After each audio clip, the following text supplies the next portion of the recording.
وانا منه عابد مني وانا منه باقر مني وانا منه جعفر مني وانا منه صادق مني وانا منه قدم مني وانا منه ارضا مني وانا منه تقي مني وانا منه نقي مني وانا منه عسكري مني وانا منه مهدي مني وانا منه.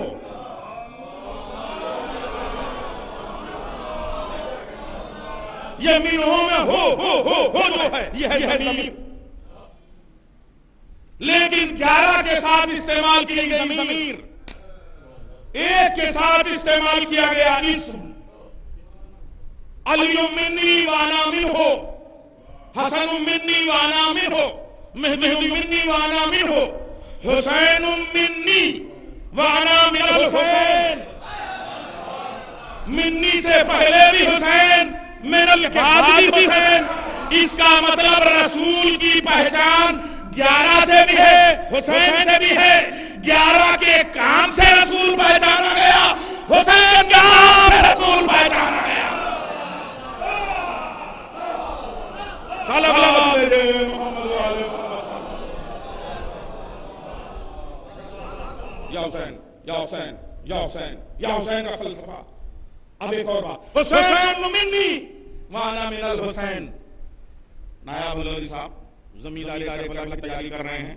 5 شعبان کو آپ سب لوگ مدعو ہیں کربلا مولا علی میں تشریف ہیں.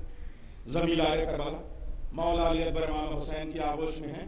میں اس حدیث کا ایک زاویہ آپ کے سامنے پیش کرنے لگا ہوں، اور یہ عالمانہ نہیں ہے، یہ عارفانہ ہے جو میں آپ کے سامنے زاویہ پیش کر رہا ہوں. ٹھیک ہے، پڑھے لکھے علماء اپنے حساب سے بحث کر سکتے اس بارے میں، مگر میں جانتا ہوں حسین منی، میں اپنے جو کچھ بھی حالت کے حساب سے چرچ کر رہا ہوں مگر بھول کرے حسین منی وانا من الحسین. جب رسول نے حسین کو آواز اٹھایا کہا حسین منی. جب حسین نے ہم شبیہ رسول اکبر کو آغوش میں اٹھایا کہا انا من الحسین.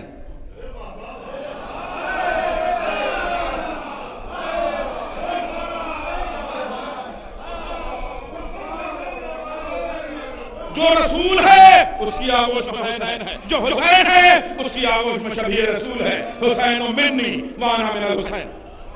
صلوات بھیجے محمد والے محمد پر.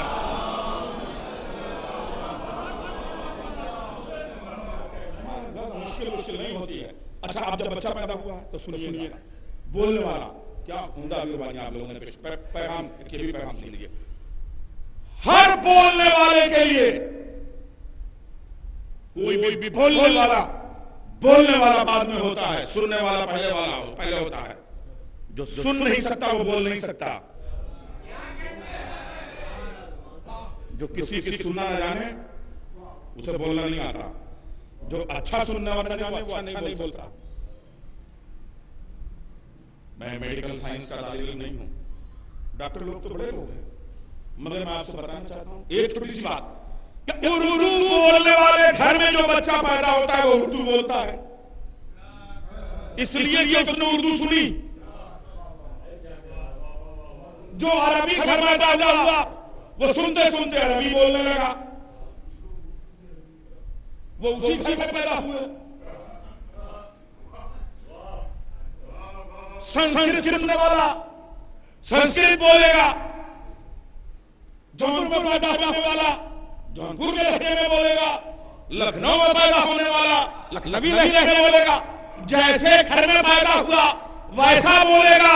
میں کیا کر رہا ہوں آپ کیا کہتے ہیں؟ یہ ہے امام باڑہ، وہ ہے مسجد. جو اللہ خانے میں پیدا ہوا یا حسین جیسی بولے گا، جو بت قدے میں پیدا ہوا وہ بت جیسے بولے گا. جو جہاں پیدا ہوا وہاں ویسی زبان سنا تو ویسی بولے گا. جو خدا کے گھر میں پیدا ہوا وہ خدا کی زبان بولے گا.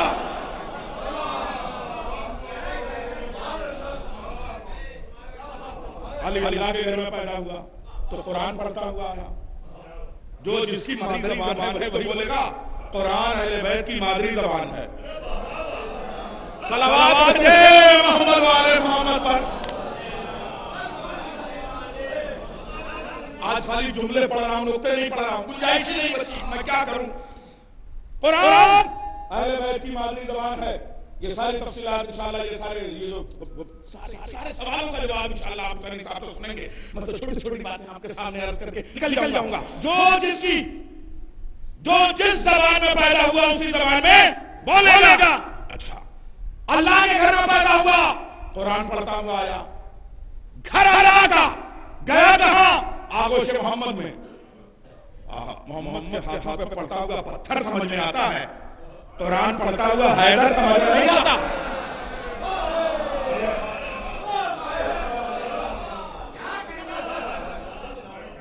بڑے بڑے ذاکر اتنے بڑے جملے کے لیے 15 منٹ لیتے ہیں. صلوات بھیجا محمد. میں چھوٹا سا ذاکر, محمد کے ہاتھ پہ پڑھتا ہوا پتھر سمجھ میں آتا, محمد کے ہاتھ پہ قرآن پڑھتا ہوا حیدر سمجھ میں نہیں آتا. اچھا اب یہی سے ایک بات بولنے کے لیے ضروری ہے لسنر ہو. اوریٹر اس وقت نہیں ہو سکتا انسان جب تک لسنر نہ ہو جائے. ایک بات بولنے کے لیے دنیا کے لیے ضروری یہ ہے کہ انسان بولتا کہاں سے ہے. میڈیکل سائنس انسان, بس اپنی باتوں کو مکمل کر رہا ہوں, انسان بولتا ہے کہاں سے؟ پھیپڑے سے. پھیپڑے سے جب آواز نکلتی ہے تو جاتی ہے نرخرے میں, نرخرے سے آواز نکلتی ہے تو جاتی ہے حلق میں, حلق سے آواز نکلتی ہے جاتی ہے تالو میں, تالو سے آواز جب نکلتی ہے جاتی ہے نوک زبان پہ, نوک زبان جب آواز آتی ہے تو جاتی ہے لبوں پہ, جب لفظ گھومتے ہیں تو بنتے ہیں لب, گھومتے ہیں تو بنتے ہیں لفظ.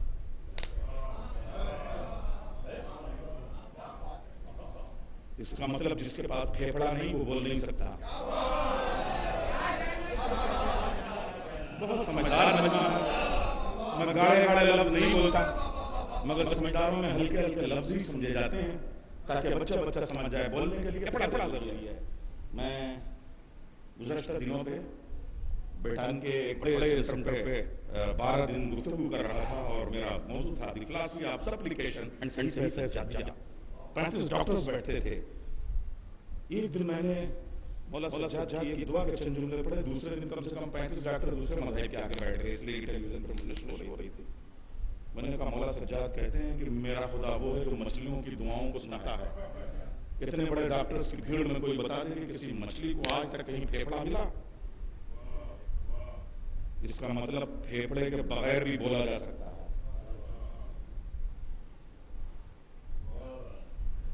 بات کمپلیٹ کرنے لگا ہوں میں.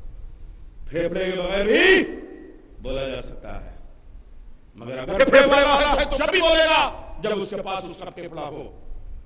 پھیپڑا کہاں ہوتا ہے؟ سینے سے نیچے, وہاں سے سینے تک آیا, سینے سے نرخرے تک آیا, وہاں سے گردن آیا. ایک دن امام حسین نے کہا ٹھیک ہے, پھیپڑا کربلا میں ہوگا, سر نیزے پہ ہوگا, قرآن جاری ہوگا.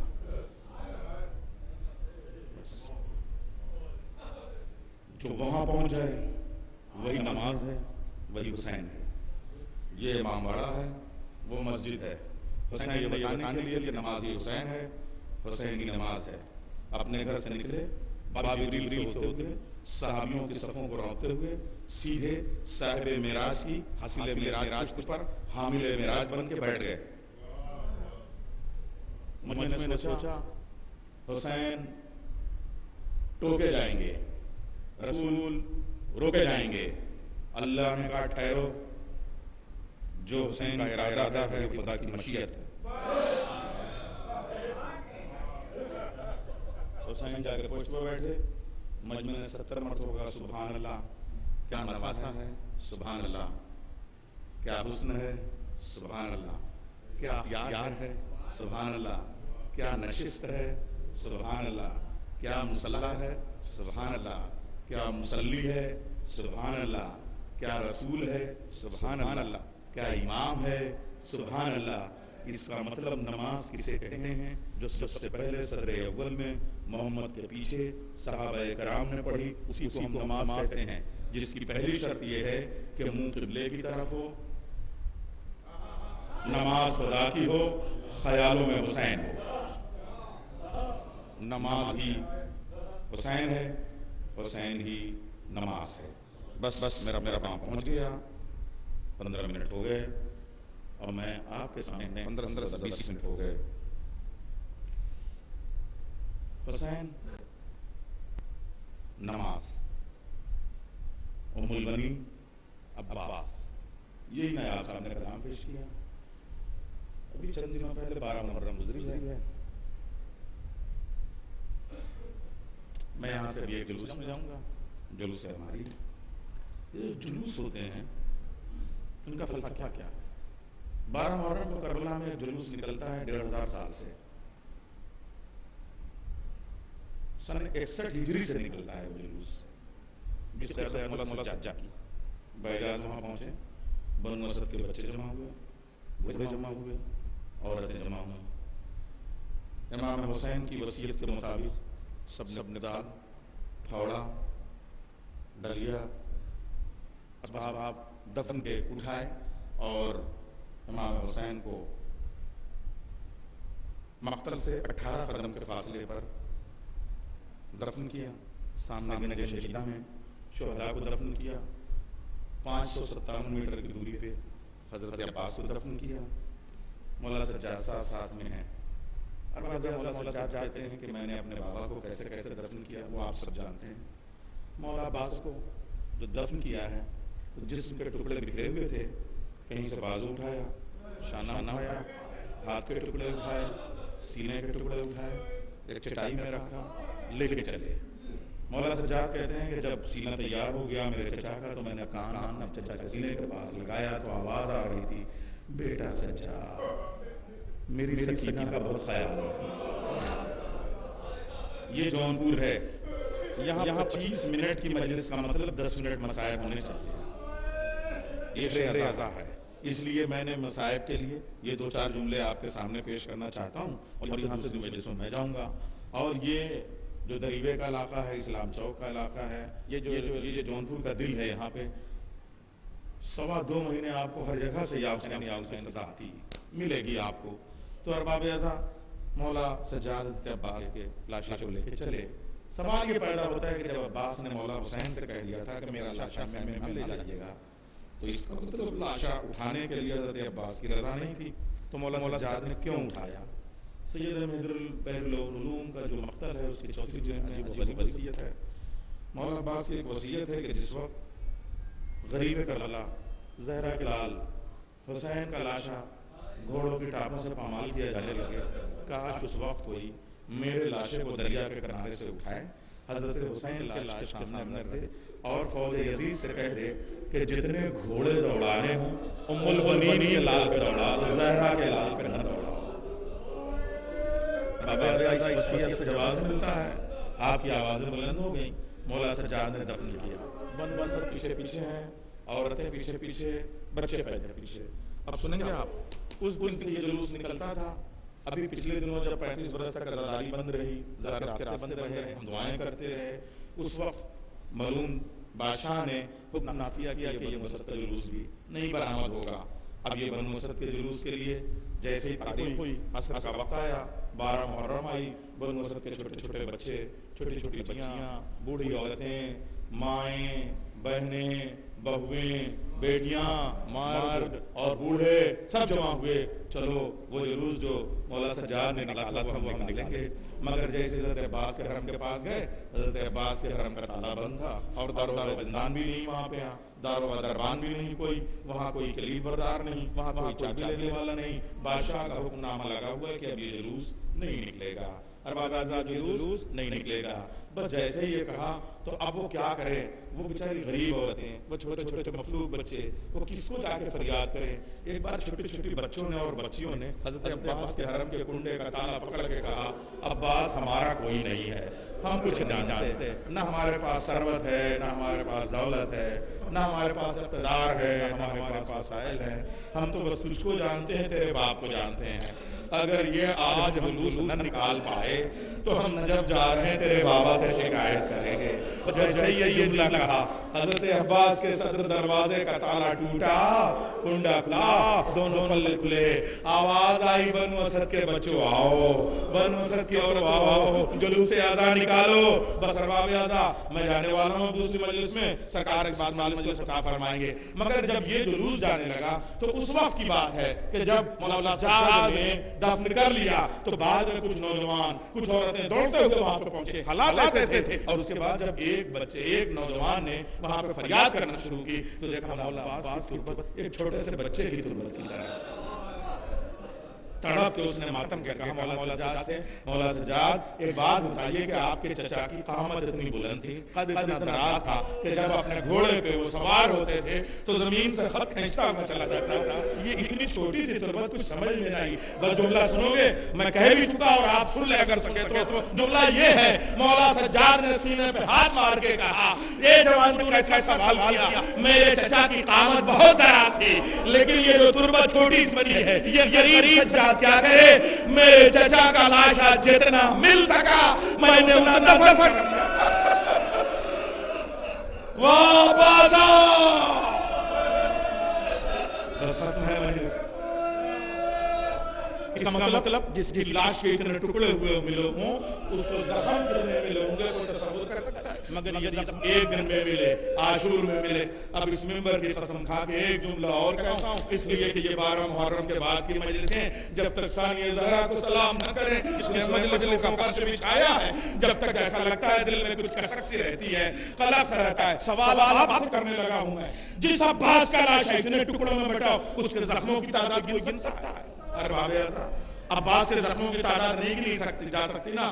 اب ایک سوال آپ سے اور کرتا ہوں، جب عباس کو اتنے زخم ملے تو زینب کو کربلا سے کوفے سے شام تک کتنے زخم ملے کوئی گن سکتا ہے؟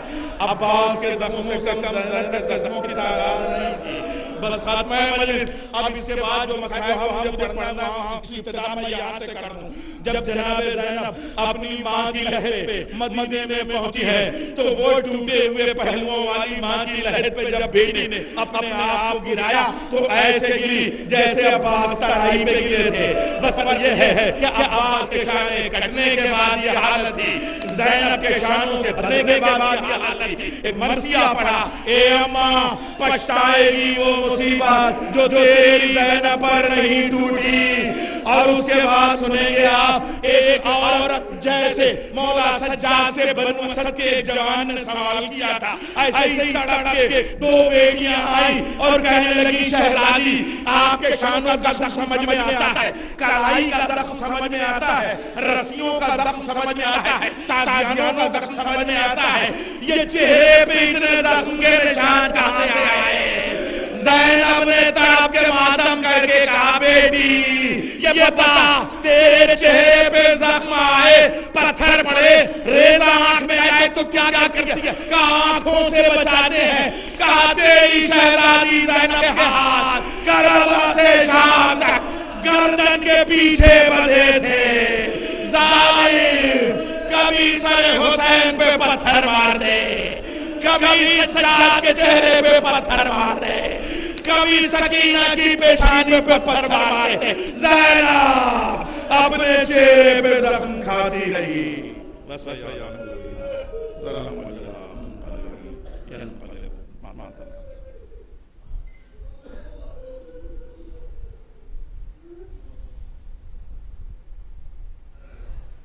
اب میں گزارش کروں گا کہ دنیا آئیے مولانا محمد حسین صاحب رسول مولانا محمد ملک صاحب فرما۔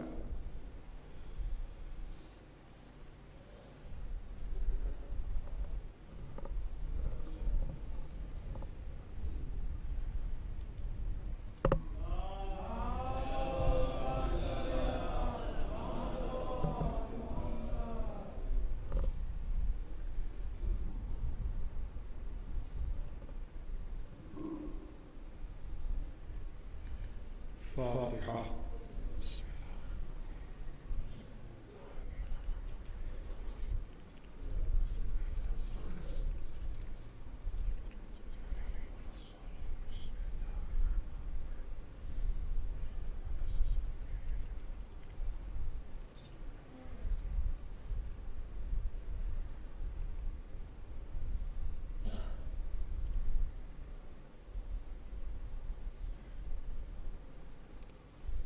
حضرات متواضع اخلاص کی کلاس فرما کر مرحوم مغفور جناب محمد ہاشم صاحب کی کوئی سال فرمائے.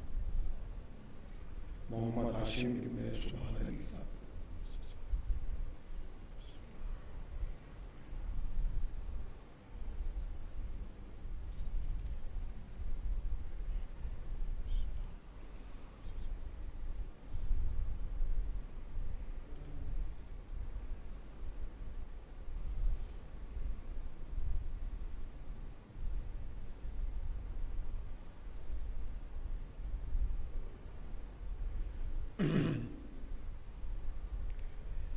لا حول ولا قوة إلا بالله العلي العظيم.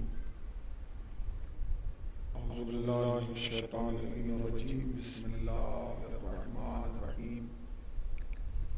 الحمد لله الذي ذكره للشرف الذاكرين وشكره فوز للشاكرين وطاعته نجاة للمطيعين. الصلاة والسلام على رسول الثقلين محبوب رب المشرقين ورب المغربين ولي الدارين إمام القبلتين جد الحسن والحسين أبي القاسم محمد. أما بعد فقد قال الله سبحانه تبارك وتعالى وقوله الحق. بسم الله الرحمن الرحيم. إن الدين عند الله الإسلام. صلوات على محمد أرباب بالله اور صاحبان فقہ عزاداران سید الشہداء اور ماتمداران مظلوم کربلا. ایک مرحوم کے سال ثواب کی مجلس بعنوان مجلس فرسی برپا کی گئی ہے جس میں ہم اور آپ جمع ہوئے ہیں ان کے اہل خانہ کو تعزیت پیش کرنے کے لیے اور صبر کی دلکشی کے لیے. آج کی اس مجلس سے خطاب کے لیے میں نے مشہور زمانہ آیت تلاوت کیا ہے جو اتنی مشہور ہے کہ اس مجمع میں ایک بھی ایسا نہ ہوگا کہ جو اس آیت کریمہ کا حافظ نہ ہوگا. خالق کائنات مالک ارض و سما ایک قطرے سے بہ کر انسان کو خلقنے والا، رحم مادر میں حفاظت کرنے والا، شکم مادر میں رزق پہنچانے والا، ایک گوشت کے لوتھڑے کو شکل انسانی عطا کرنے والا، ایک لمحے میں بادشاہ کا فقیر تو دوسرے لمحے میں فقیر کو بادشاہ بنا دینے والا، زمین کا فرش چھانے والا، آسمان کا شامیانہ لٹکانے والا، ستاروں کے قندیلیں روشن کرنے والا، سورج کو چمک عطا کرنے والا، پھولوں کو خوشبو عطا کرنے والا، کلیوں کو چٹک عطا کرنے والا، چڑیوں کو چہک عطا کرنے والا، ڈالیوں کو لٹک عطا کرنے والا، دریاؤں کو روانی عطا کرنے والا، درختوں کو ہریالی عطا کرنے والا، اور حضرت انسان کو عقل عطا کرنے والا. پروردگار ارشاد فرما رہا ہے کہ اگر اللہ کے نزدیک کوئی دین ہے تو وہ دین اسلام ہے. اسلام ایک قانون کا نام ہے، اسلام ایک نظام کا نام ہے، اسلام ایک سسٹم کا نام ہے. جو اس قانون پہ عمل کرتا ہے وہ مسلمان کہلاتا ہے، جو اس قانون کو فالو کرتا ہے اسے مسلمان کہا جاتا ہے. آج آپ الحمدللہ پوری دنیا میں جائیے تو آپ کو دو چیزیں ضرور ملے گی، ایک اسلام ملے گا اور دوسرے مسلمان ملے گا. ایک صلوات پڑھیں پر محمد وآل محمد پر. اگر زحمت نہ ہو تھوڑا سا آپ لوگ آگے آ جائیے، ایک اور صلوات پڑھیں پر محمد وآل محمد پر. ذرا اگر قریب آ جائیں تو اس لیے کہ قریب آؤ تو آپس میں کوئی بات بنے. یہ فاصلے قلب الحمیہ باتیں. اور اگر میں ان حضرات سے جو خصوصاً جوان ہیں ان سے کہوں کہ وہ مجلس میں دیوار کے سہارے سے نہیں امام کے سہارے سے بیٹھا کریں. ایک صلوات پڑھیں پر محمد وآل محمد. دیکھیں تقریر وہیں پہنچ جائے گی جہاں سے ڈاکٹر جلال ابی صاحب چھوڑ کے گئے ہیں، مگر آپ اس تمہید کو ملاحظہ فرمائیں تاکہ میں اپنی بات کو آگے پہنچا سکوں. اگر خدا کے نزدیک کوئی دین ہے تو وہ دین اسلام ہے. اسلام ایک قانون کا نام ہے، اسلام ایک نظام کا نام ہے، اسلام ایک سسٹم کا نام ہے. جو اس سسٹم کو فالو کرتا ہے، جو اس نظام پر عمل کرتا ہے اسے مسلمان کہا جاتا ہے. آج الحمدللہ پوری دنیا میں جہاں بھی جائیں گے آپ کو وہاں مسلمان ملے گا اور اسلام بھی ملے گا. مگر یہ اب آپ کی قسمت ہے کہ جس سے آپ مل رہے ہیں وہ صحیح اسلام ہے یا غلط اسلام ہے. ہائے ہائے، وہ سچا مسلمان ہے یا جھوٹا مسلمان ہے. اس لیے کہ ہم نے تو سماج میں یہ دیکھا کہ جب کوئی کمپنی آگے اپنی پکڑ مارکیٹ میں بنا لیتی ہے تو کچھ نقلی کمپنیاں اسی وقت وجود میں آتی ہیں جن کا ریپر ویسا ہی ہوتا ہے، کلر ویسا ہی ہوتا ہے، کلر ویسا ہی ہوتا ہے، نام بھی وہی ہوتا ہے، ٹائٹل بھی وہی ہوتا ہے. جلدی سے آج پہچان بھی نہیں پاتا کہ اصلی کون سا ہے نقلی کون سا ہے. مگر جنہوں نے ماضی میں اصلی استعمال کیا ہوتا ہے جب وہ ان کے ہاتھ پہ آتا ہے تو وہ یہ کہہ پھینکتے ہیں کہ یہ نقلی ہے وہ اصلی تھا. ایک سلام پر محمد وآل محمد پاک. یہ نقلی ہے وہ اصلی تھا. اس کا مطلب یہ کہ نقلی اور اصلی کے درمیان ایک جنگ چل جا رہے ہیں آج سے نہیں زمانے سے، اور چلتی رہے گی آج تک نہیں زمانے تک. اور یہ فیصلہ وہی کرے گا جس نے ماضی میں اصلی دیکھا ہوگا، وہ بتائے گا کہ یہ اصلی ہے یہ نقلی ہے. مگر افسوس کا مقام یہ ہے اور مقام حیف یہ ہے کہ ان دو اسلام اور مسلمانوں نے جو اسپیڈ پکڑی تو آگے جا کے یہ فرقے بنے. کیسے بنے؟ کچھ وہ ہیں جو لا الہ الا اللہ محمد رسول اللہ کہتے ہیں، کچھ وہ ہیں جو لا الہ الا اللہ محمد رسول اللہ علی ولی اللہ کہتے ہیں. دونوں مسلمان، وہ بھی اور یہ بھی. مگر مقام افسوس یہ ہے کہ ان دونوں ہی میں ایک فرقہ وہ ہے جو دوسرے فرقے کو یہ کہتا ہے کہ کافر ہیں. اب توجہ سنیے گا، تیسرا آدمی نہیں ہے، کوئی مندر میں جانے والا نہیں ہے، کوئی چرچ جانے والا نہیں ہے، کوئی گھنٹہ بجانے والا نہیں ہے. انہی دونوں فرقوں میں سے ایک فرقہ وہ ہے جو دوسرے فرقے کو یہ کہتا ہے کہ یہ کافر ہیں. اچھا، جنہیں کافر کہا جا رہا ہے وہ چپ بیٹھے ہیں. میں نے کہا کبھی تم بھی جواب دے دیا کرو، چونکہ یہ تو کافر کہتے ہیں. تو انہوں نے جو مجھے جواب دیا وہ تاریخ ساز تھا. انہوں نے کہا مولانا یہ ہمیں کافر کہہ رہے ہیں، ان کے کافر کہنے سے ہم کافر تھوڑے ہی ہوں گے. ہمارے لیے تو یہی محل افتخار ہے کہ کافر یہ کہتے ہیں کہ مسلمان ہی ہیں. کافر یہ کہتے ہیں کہ مسلمان ہی. اس کا مطلب ہے کہ جنگ دو طریقے سے چلی، ایک کافر اور مسلمان کے درمیان، ایک مسلمان اور مسلمان کے درمیان. آخر وجہ کیا ہے کہ لوگ اسلام کو نہیں سمجھ پائے، دین کو نہیں سمجھ پائے. اس لیے کہ لوگوں نے دین کو تلاش کیا ہے بازاروں میں، لوگوں نے دین کو تلاش کیا ہے مدرسوں میں، لوگوں نے دین کو تلاش کیا ہے مسجدوں میں. اگر تمہیں دین نہیں سمجھ میں آ رہا تھا تو جا کے اجمیر کے فقیر سے پوچھ لیتے. علی کہاں بیٹھے ہیں آپ؟ جا کے اجمیر کے فقیر سے پوچھ لیتے، وہ بتا دیتا کہ دین کیا ہے. اور اس نے بتایا، اس نے کہا شاہ حسین، بادشاہ حسین، دینست حسین، دیپناست حسین، سرداد نداد دست سردست یزید، حقا کے بنائے لا الہ. کیا کہا؟ اس کا مطلب کیا؟ اس کا مطلب یہ کہ دین کون ہے؟ حسین ہے. تقریر وہیں آ گئی ہے جہاں ڈاکٹر صاحب چھوڑ گئے ہیں. حسین امی وانا منل. یہ حدیث زور سے پڑھا کریں، اس لیے کہ جب آپ پڑھتے ہیں تو لوگوں کے منہ پہ فالج پڑ جاتا ہے. حسین منی وانا منل حسین. ڈاکٹر صاحب نے کچھ حدیثیں پڑھی اور نتیجہ دیا، کچھ حدیثیں میں پڑھ کے آپ کو نتیجہ دے رہا ہوں. اگر آپ تک بات پہنچ جائے تو اپنی آواز مجھ تک چاہیے تاکہ مجھے یقین ہو جائے کہ میں شیشے کے سامنے نہیں شیعوں کے سامنے پڑھ رہا ہوں. میرا خطاب آئینے سے نہیں ہے، عوام سے ہے. حدیث کا پڑھی ڈاکٹر صاحب نے حدیث پڑھی سب سے پہلے، انا و علی من نور الواحد. میں اور علی ایک نور کے دو ٹکڑے ہیں. یہ کس کی حدیث ہے؟ نبی کی. مطلب کیا ہوا؟ مطلب ہوا جیسا میں ویسے علی. پتہ نہیں کہاں رہ گیا بھائی. حدیث کیا ہے؟ حدیث کا جملہ ہے انا و علی من نور الواحد. میں اور علی ایک ہی نور سے ہیں. مطلب کیا؟ جیسا میں ویسے علی، جیسے علی ویسے میں. یہ کون کہہ رہا ہے؟ نبی. اب حدیث سنیے، آگے بڑھی. حدیث نے پھر آگے بڑھ کے کہا فاطمہ تو بطن منی.